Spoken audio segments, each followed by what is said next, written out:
In the world of giants, justice isn't given, it's negotiated. Don't ever sign away your leverage when you've been wronged. Turn the company's legal risks into your own personal power. You can be fired from a position, but never let them fire you from being the master of your own game. When the door closes on your career, let legal knowledge and cold, hard evidence be the key that opens a settlement worthy of your 2 decades of service. Before we dive in, I am not your attorney, and this is not official legal advice. But I have seen this corporate playbook 1,000 times. Nabil dedicated 22 years to a top-tier tech firm in California. In Silicon Valley, where the lifespan of a line of code is measured in months and supercoders are replaced like last year's iPhone, Nabil's 22 years were a rarity. He wasn't just an employee. He was part of the company's legacy. But in the world of corporate giants, where the next quarter's profit must always beat the last, loyalty is just an outdated term. One May morning, before the California sun could even break the morning mist, Nabil received an email from HR. It was 2 a.m. It wasn't a raise. It wasn't a thank you note for his years of silent dedication. It was a cold, legal slap. The email read, "We have updated our remote work policy.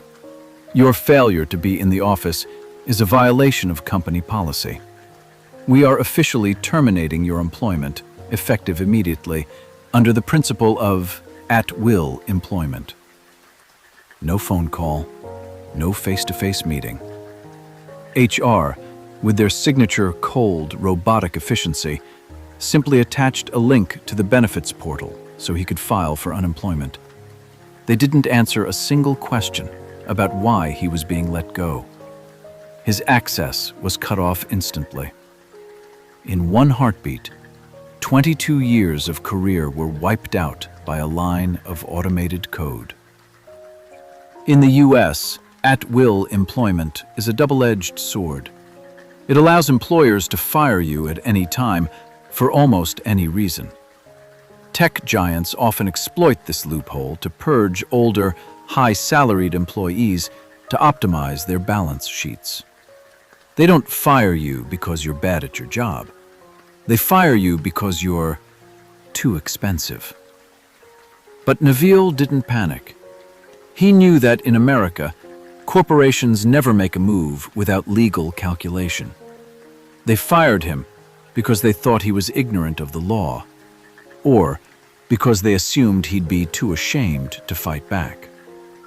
Instead of panicking, he began his counteroffensive.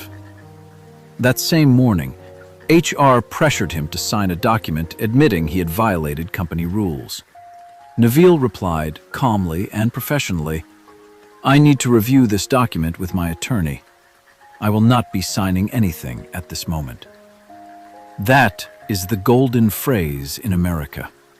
Signing that document would have been an admission of guilt, surrendering his right to sue for wrongful termination. Nabil had been quietly gathering evidence for years. In the US legal system, evidence is currency.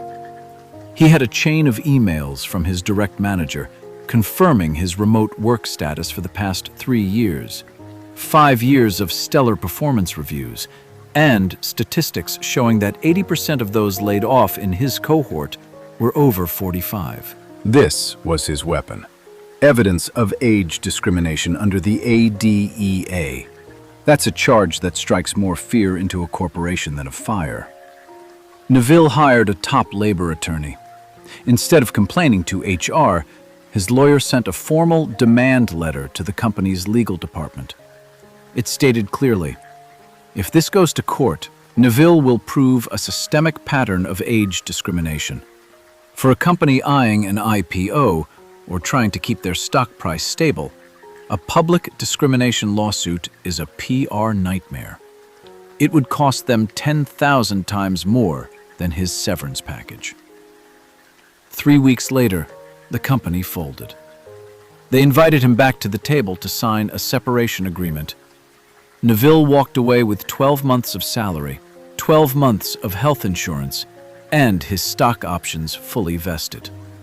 But to get that check, he had to sign a non-disparagement clause and a release of claims. That is how corporate America buys your silence. Neville accepted, knowing he had won the war. The lesson? Don't work based on kindness. Never rely on verbal promises. If you are allowed to work remotely, get it in an email or a contract addendum. AI isn't the reason you should be insecure. If a company wants to replace you with AI, that's their right, but they have no right to trample on your employment contract. Turn your knowledge of their systems into your strength. Machines can run fast, but they don't know how to navigate legal due process like a human. Remember, a severance package is a right, not a gift. If you are fired without a valid reason, always negotiate. Never leave empty-handed. Use the company's fear of legal risk as your leverage. They want your silence? Make them pay for it. Being fired is a traumatic experience, but treat it as your final business transaction.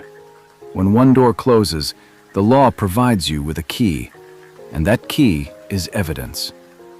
Neville's story didn't end at 2 a.m.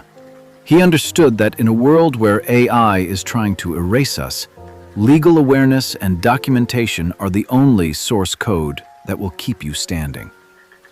Don't wait for the firing email to learn the law. Learn it today. So whenever you sign a contract, you know you hold the winning hand. Keep your head cool, collect your evidence, and stay ready. Because in the game of corporate giants, the one who holds the truth and the law is the one who wins at the negotiating table. If you want to protect your career and stay ahead of the game, hit the subscribe button. I release new strategies every week.